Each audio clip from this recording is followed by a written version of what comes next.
Reliable world के दोस्तों अस्सलाम वालेकुम। 29 अगस्त 1969 एक लड़की रोम इटली के एयरपोर्ट पे बैठी, सफेद लिबास में, सनग्लासेस लगाए, एक परवाज का जिसका नंबर था TWA 840 इंतजार कर रही थी। और इसी लॉन्ज में, इसी एयरपोर्ट के लॉन्ज में एक और शख्स था जो कि इसके मंसूबे में शामिल था। वो भी इधर ही इंतजार कर रहा था, जबकि वहां पे जितना भी अमला था उसको कानो कान खबर नहीं थी कि इस तरह का कोई वाकया होने वाला है। आज हम बात करेंगे दुनिया की दूसरी और मुस्लिम दुनिया की पहली खातून हाईजैकर की, जिन्होंने इस्राएली त्यारे को अगवा किया और इस अंदाज में अगवा किया कि दुनिया की बड़ी बड़ी एजेंसियां जो थी वो चकरा कर रह गई। दोस्तों, हम इस तरह की मालूमात लेकर आते हैं, वो तजिया हो, वो न्यूज हो या इस तरह की एजुकेशनल वीडियोस हों जिससे आपका फायदा हो। इसके लिए आप लोगों से रिक्वेस्ट है कि आप हमारे चैनल का विजिट करने के साथ साथ हमारे चैनल को सब्सक्राइब कर दिया करें, बेल बटन प्रेस कर दिया करें, ताकि आपको इस तरह की नॉलेजेबल वीडियोस जो हैं वो मिलती रहा करें। और यकीन कीजिए, हम कोशिश करते हैं कि कंटेंट इस तरह का बनाया जाए कि आप लोगों को इसका फायदा हो। चलते हैं आज की स्टोरी की तरफ। तो दोस्तों, कहानी यहां से शुरू होती है कि 29 अगस्त 1969 को रोम इटली के एयरपोर्ट पे एक लड़की पहुंचती है जिसका नाम होता है लैला खालिद। और वो वहां पे पहुंचती है तो उसके पास एक पिस्टल होता है और एक हैंड ग्रेनेड होता है, और इसके साथ एक दूसरा शख्स होता है जो कि इससे पहले पहुंचता है। और ये दोनों उधर मिलते नहीं है एक दूसरे को, और दोनों किसी न किसी तरह से नजर बचाकर इस परवाज में बैठ जाते हैं, सिक्योरिटी से बचाकर इस परवाज में बैठ जाते हैं। जो दूसरा शख्स था उसका नाम था सलीम ईसावी, और वो जो था वो फलस्तीन की आजादी के कमांडोज में सरफहरिस्त पे था।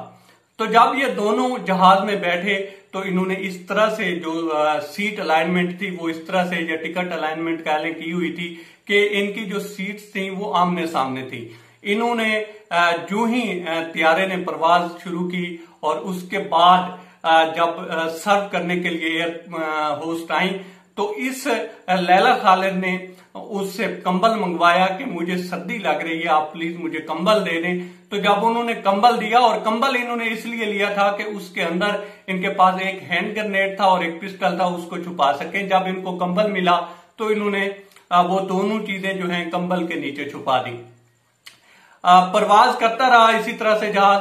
तो जब आगे कुछ जो है सफर तय हुआ तो वहां पे एयर होस्ट आई और उन्होंने जब खाना सर्व किया और मुसाफिर खाना खाने लगे तो तब जो सलीम ईसावी थे उन्होंने भागकर जहाज के कॉकपिट में पहुंचने की कोशिश की, जिसमें वो कामयाब हुए और पीछे से ये दौड़ी।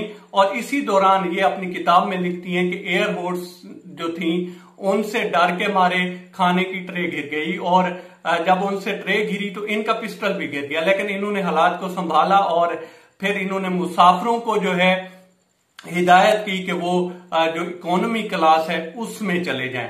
अच्छा, इससे पहले जो था मामला कुछ यूं था कि जब इसराइल बना तो इसके खिलाफ एक नफरत फैली, क्योंकि मुसलमानों की जमीनें ही जो है हथियाकर ये सारा कुछ स्टार्ट किया गया था। तो एक दो जंगें भी हो चुकी थी अरब दुनिया से। तो कोशिश की जा रही थी कि फलस्तीन के मामले को जो है उजागर किया जाए, और इसकी ही ये कड़ी थी। जब पता चला ये सारा कुछ तो आगे से इसराइल की जो एयरफोर्स थी वो एक्टिव हो गई, और वहां पे जो लोद एयरपोर्ट थी वहां पे पहुंचना था इस त्यारे को। और इस दौरान जो एयर कंट्रोल रूम से राब्ता था वो सारा का सारा लैला खालिद के जिम्मे था, और उन्होंने वहां पे उनको कहा कि हम जो है लोद एयरपोर्ट, जो अब बेन गोरियन एयरपोर्ट है इसराइल की, वहां पे उतरेंगे। ये सारा कुछ जो था इसराइल की जो फोर्स थी या एजेंसियां थी उसको धोखा देने के लिए था। जब वहां पे ये परवाज पहुंची बेन गोरियन एयरपोर्ट तो वहां से इन्होंने फिर हुक्म दिया कि इस त्यारे को जो है दमिश्क एयरपोर्ट पे ले जाया जाए। और वहां पे जो त्यारे का पायलट था उसने मजाहमत की कोशिश की। जब उसने मजाहमत की कोशिश की तो लैला खालिद ने उसको हैंड ग्रेनेड दिखाया कि अगर आप वहां पे नहीं ले जाएंगे तो मैं ये त्यारा जो है उड़ा दूंगी। तो जो वहां का जो पायलट था वो डर के मारे इनकी बात मानने पे मजबूर हुआ और त्यारे का जो रुख था वो दमिश्क एयरपोर्ट की तरफ कर दिया गया। और आखिरकार त्यारा जब दमिश्क एयरपोर्ट पे उतरा तो वहां पे जो इसके साथ सलीम ईसावी थे उन्होंने उतरते ही जो त्यारा था वो धमाका खेज मवाद से उड़ा दिया। और इससे पहले जब मुसाफिर उतर रहे थे तो उन्होंने वो जो धमाका खेज मवाद था वो त्यारे के अंदर फिक्स कर दिया था। यूं ही सारे उतरे तो उन्होंने वो त्यारा उड़ा दिया।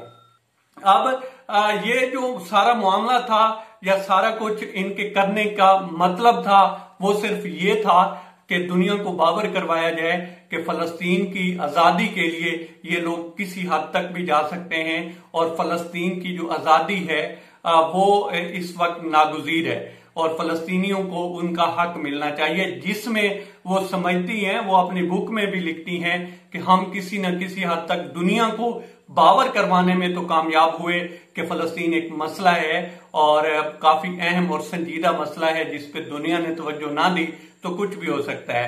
अब दोस्तों फिर एक और ये जो है उसमें हाईजैक करने की कोशिश करती है एक और त्यारा और उसमें ये जो है पकड़ी भी जाती हैं और उसके बाद इनको काफी लंबी सजा भी हुई। इस पे मैं फिर कभी जो है एक और व्लॉग करूंगा।